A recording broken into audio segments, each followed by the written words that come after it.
Батып батыр горки кесилиши. Мына могу үйдөр салынып бүткөндөн кийин ушул жерде жашагандар келгендер кыналарын кайткылы макул эки этаж жанагы подземный паркинг коюп ашып кетсе ушул жашаушылардын бир 20-30% жетет да, калгандары кайткылы. Ушундай маселелерди ойлоп уруксат берсеңер да жакшы болмок, туура болмок. Негизи ар бир канча 40-50 квадратка бир парковочный место болуш керек.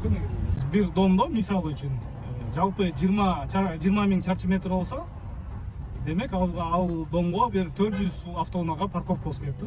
50 квадрат метр алганда, 50-60 квадрат метр алганда. Негизи ошондой болуш керек.